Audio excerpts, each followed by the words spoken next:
بچہ خیریت سے ہے؟ اس نے جواب دیا خیریت ہے۔ اور جب وہ اس پہاڑ پر مرد خدا کے پاس آئی تو اس کے پاؤں پکڑ لیے اور جہازی اسے ہٹانے کے لیے نزدیک آیا، پر مرد خدا نے کہا کہ اسے چھوڑ دے کیونکہ اس کا جی پریشان ہے، اور خداوند نے یہ بات مجھ سے چھپائی اور مجھے نہ بتائی۔ اور وہ کہنے لگی، کیا میں نے اپنے مالک سے بیٹے کا سوال کیا تھا؟ کیا میں نے نہ کہا تھا کہ مجھے دھوکہ نہ دے؟ تب اس نے جہازی سے کہا، کمر باندھ اور میرا عصا ہاتھ میں لے کر اپنی راہ لے۔ اگر کوئی تجھے راہ میں ملے تو اسے سلام نہ کرنا، اور اگر کوئی تجھے سلام کرے تو جواب نہ دینا، اور میرا عصا اس لڑکے کے منہ پر رکھ دینا۔ اس لڑکی کی ماں نے کہا، خداوند کی حیات کی قسم اور تیری جان کی سوگند، میں تجھے نہیں چھوڑوں گی۔ تب وہ اٹھ کر اس کے پیچھے پیچھے چلا، اور جہازی نے ان سے پہلے آ کر عصا کو اس لڑکے کے منہ پر رکھا، پر نہ تو کچھ آواز ہوئی نہ سننا۔ اس لیے وہ اس سے ملنے کو لوٹا اور اسے بتایا کہ لڑکا نہیں جاگا۔ تب الیشا اس گھر میں آیا تو دیکھو وہ لڑکا مرا ہوا اس کے پلنگ پر پڑا تھا۔ سو وہ اکیلا اندر گیا اور دروازہ بند کر کے خداوند سے دعا کی، اور اوپر چڑھ کر اس بچے پر لیٹ گیا، اور اس کے منہ پر اپنا منہ اور اس کی آنکھوں پر اپنی آنکھیں اور اس کے ہاتھوں پر اپنے ہاتھ رکھ لیے اور اس کے اوپر پسر گیا۔ تب اس بچے کا جسم گرم ہونے لگا۔ پھر وہ اٹھ کر اس گھر میں ایک بار ٹہلا اور اوپر چڑھ کر اس بچے کے اوپر پسر گیا۔ وہ بچہ 7 بار چھینکا اور بچے نے آنکھیں کھول دیں۔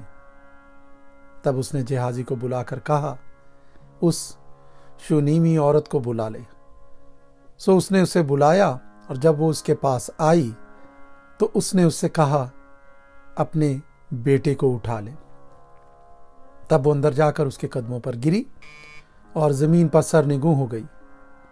پھر اپنے بیٹے کو اٹھا کر باہر چلی گئی، اور الیشا پھر جلجال میں آیا، اور ملک میں کال تھا، اور انبیاء زادے اس کے حضور بیٹھے ہوئے تھے۔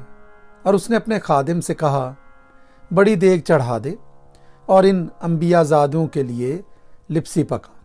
اور ان میں سے ایک کھیت میں گیا کہ کچھ ترکاری چن لائے، سو اسے کوئی جنگلی لتا مل گئی۔ اس نے اس میں سے اندرائن توڑ کر دامن بھر لیا اور لوٹا اور ان کو کاٹ کر لپسی کی دیگ میں ڈال دیا، کیونکہ وہ ان کو پہچانتے نہ تھے۔ چنانچہ انہوں نے ان مردوں کے کھانے کے لیے اس میں سے اونڈیلا، اور ایسا ہوا کہ جب وہ اس لپسی میں سے کھانے لگے تو چلا اٹھے اور کہا، ہے مرد خدا، دیگ میں موت ہے، اور وہ اس میں سے کھا نہ سکے۔ لیکن اس نے کہا کہ آٹا لاؤ، اور اس نے اسے دیگ میں ڈال دیا اور کہا کہ ان لوگوں کے لیے اونڈیلو تاکہ وہ کھائیں۔ سو دیگ میں کوئی مضر چیز باقی نہ رہی۔ اور بال سلیسا سے ایک شخص آیا اور پہلے پھلوں کی روٹیاں یعنی جو کے 20 گردے اور اناج کی ہری ہری بالیں مرد خدا کے پاس لایا۔ اس نے کہا، ان لوگوں کو دے دے تاکہ وہ کھائیں۔ اس کے خادم نے کہا، کیا میں اتنے ہی کو 100 آدمیوں کے سامنے رکھ دوں؟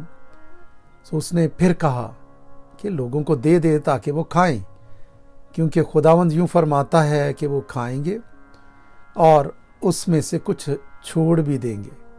پس اس نے اسے ان کے آگے رکھا اور انہوں نے کھایا، اور جیسا خداوند نے فرمایا تھا اس میں سے کچھ چھوڑ بھی دیا۔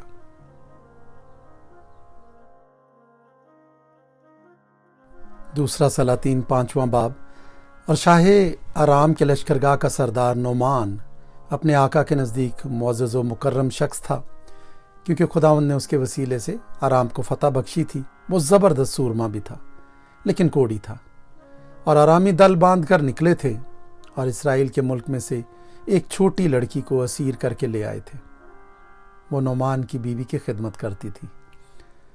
اس نے اپنی بیوی سے کہا، کاش میرا آقا اس نبی کے ہاں ہوتا جو سامریا میں ہے، تو وہ اسے اس کے کوڑ سے شفا دے دیتا۔ سو کسی نے اندر جا کر اپنے مالک سے کہا، وہ چھوکری جو اسرائیل کے ملک کی ہے ایسا ایسا کہتی ہے۔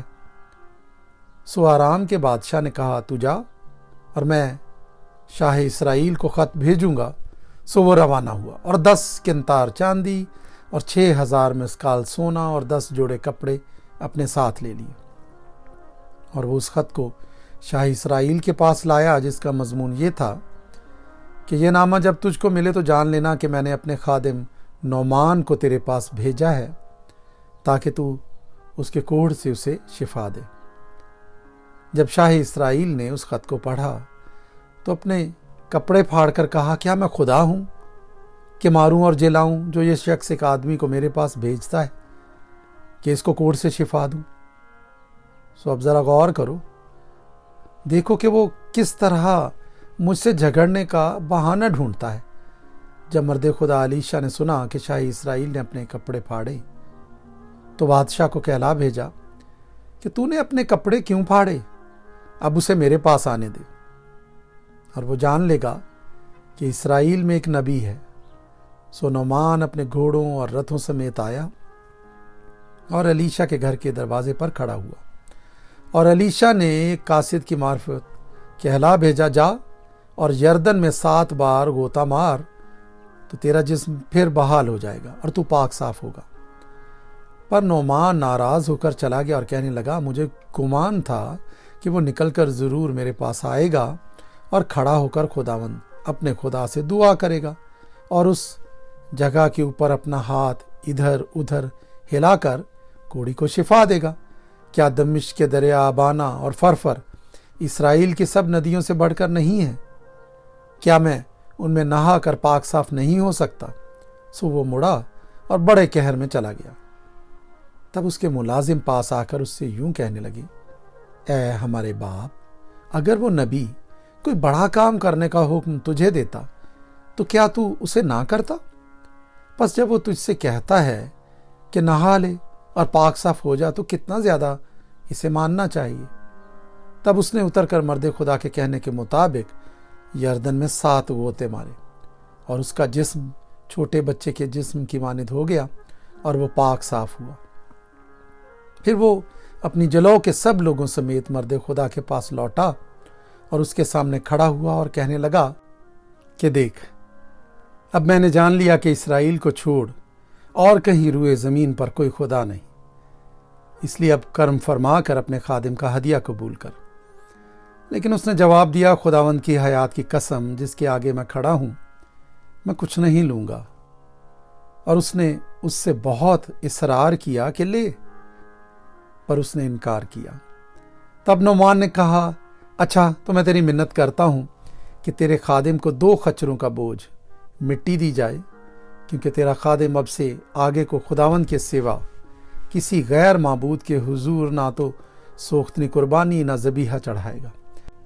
پر اتنی بات میں خداوند تیرے خادم کو معاف کرے کہ جب میرا آقا پرستش کرنے کو ریمون کے مندر میں جائے اور وہ میرے ہاتھ پر تکیہ کرے اور میں ریمون کے مندر میں سرنگوں ہوں، تو جب میں ریمون کے مندر میں سرنگوں ہوں تو خداوند اس بات میں تیرے خادم کو معاف کرے۔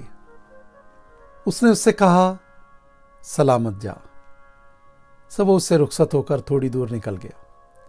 لیکن اس مرد خدا الیشا کے خادم جہازی نے سوچا کہ میرے آقا نے ارامی نعمان کو یوں ہی جانے دیا کہ جو کچھ وہ لایا تھا اس سے نہ لیا۔ سو خداوند کی حیات کی قسم میں اس کے پیچھے دوڑ جاؤں گا اور اس سے کچھ نہ کچھ لوں گا۔ سو جہازی نعمان کے پیچھے چلا۔ جب نعمان نے دیکھا کہ کوئی اس کے پیچھے دوڑا آ رہا ہے تو اس سے ملنے کو رتھ پر سے اترا اور کہا، خیر تو ہے؟ اس نے کہا، سب خیر ہے۔ میرے مالک نے مجھے یہ کہنے کو بھیجا ہے کہ دیکھ، انبیاء زادوں میں سے ابھی 2 جوان افرائیم کے کوہستانی ملک سے میرے پاس آ گئے ہیں، سو ذرا 1 قنطار چاندی اور 2 جوڑے کپڑے ان کے لیے دے دے۔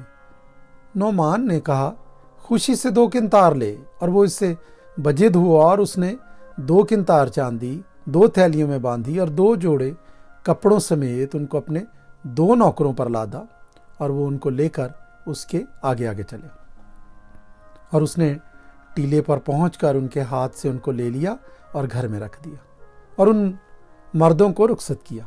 سو وہ چلے گئے۔ لیکن آپ اندر جا کر اپنے آقا کے حضور کھڑا ہو گیا۔ علیشہ نے اس سے کہا، جہازی تو کہاں سے آ رہا ہے؟ اس نے کہا، تیرا خادم تو کہیں نہیں گیا تھا۔ اس نے اس سے کہا، کیا میرا دل اس وقت تیرے ساتھ نہ تھا جب وہ شخص تجھ سے ملنے کو اپنے رتھ پر سے لوٹا؟ کیا روپے لینے اور پوشاک اور زیتون کے باغوں اور تاکستانوں اور بھیڑوں اور بیلوں اور غلاموں اور لونڈیوں کے لینے کا یہ وقت ہے؟ اس لیے نعمان کا کوڑ تجھے اور تیری نسل کو سدا لگا رہے گا۔ سو وہ برف سا سفید کوڑی ہو کر اس کے سامنے سے چلا گیا۔